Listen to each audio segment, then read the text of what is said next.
Japanese researchers followed 28,000 children from birth. They measured one thing about the fathers: how involved they were in daily care, changing nappies, feeding, helping the baby fall asleep.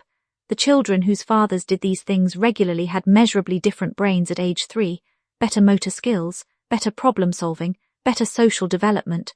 The children whose fathers were less involved showed clear developmental delays in comparison.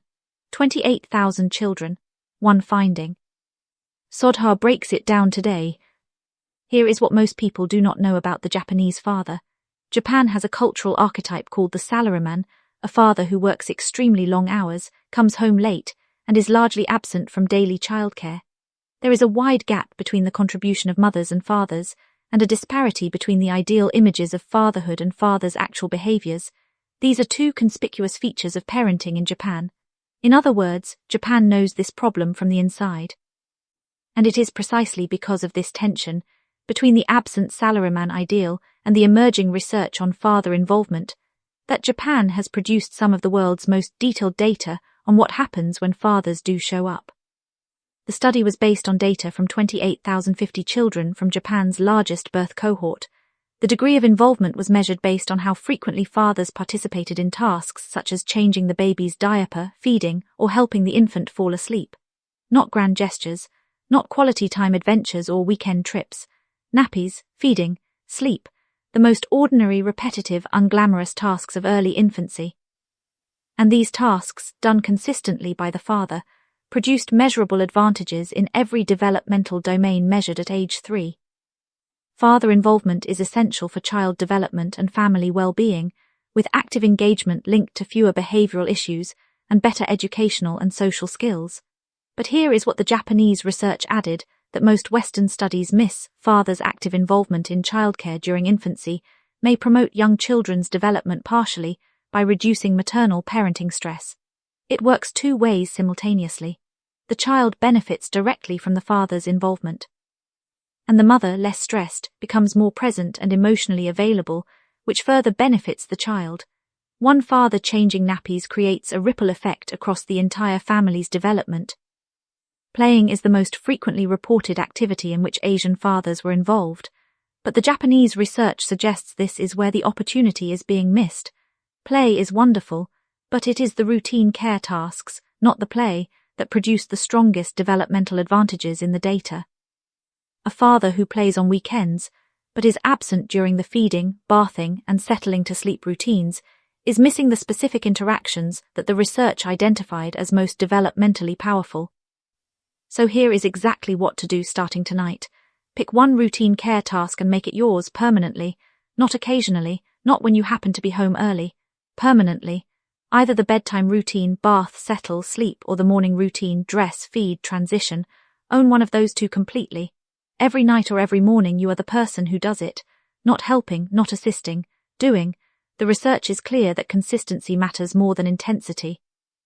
A father who does the bedtime routine every single night for a year produces a measurably different child than a father who does spectacular things on some weekends. One routine, every day. Yours. The time and resources provided by fathers may help develop a child's social and educational capital, in turn helping the child succeed socially as well as academically. The mechanism behind this is specifically about a second attachment figure. A child who has formed a secure attachment with both parents has two independent sources of emotional regulation, two different nervous systems to co-regulate with, two different communication styles to process, two different ways of experiencing safety. This cognitive and emotional complexity, built in infancy through daily interaction, produces measurably more adaptable, socially skilled children by the time they start school. Since 2010, Japanese law has allowed 12 months parental leave for both mother and father.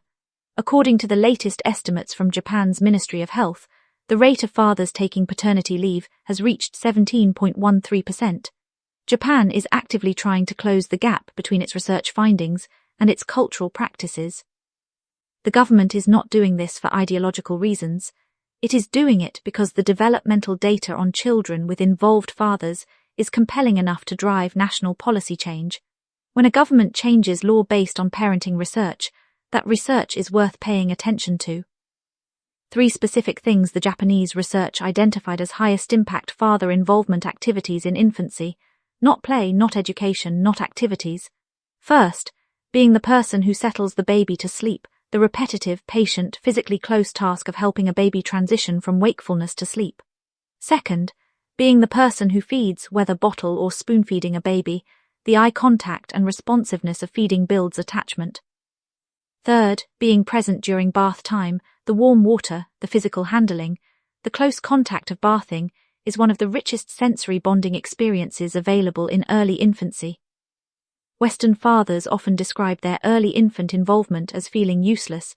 The baby seems to want only the mother, the father's attempts to settle are less effective, and the default becomes stepping back and letting the mother handle it.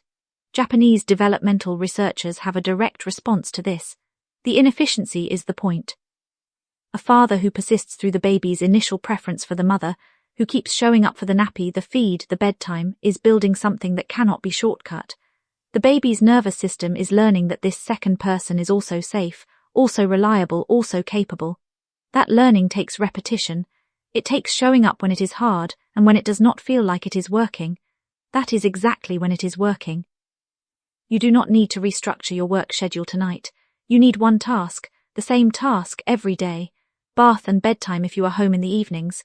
Morning feed and dress if you leave late. The research does not require grand involvement, it requires consistent, routine, ordinary involvement. The nappy, the bottle, the settling hand on the back at 11 p.m. These small repetitions, across months and years, are what 28,000 Japanese children showed us actually matters. So here is what Sodha wants every father watching this to carry with them. The most important thing you will ever do for your child's brain development is not the holiday you plan or the story you read or the lesson you teach. It is the nappy you change at 2 am when you did not have to, the bottle you give so your partner can sleep, the hand on the back at bedtime every night until it becomes the thing your child cannot sleep without. 28,000 children told us this. The research is clear. The task is small, the impact is not start tonight. Comment below, fathers, what is your one daily routine with your child? Mothers, what do you wish fathers did more of? I read every single comment.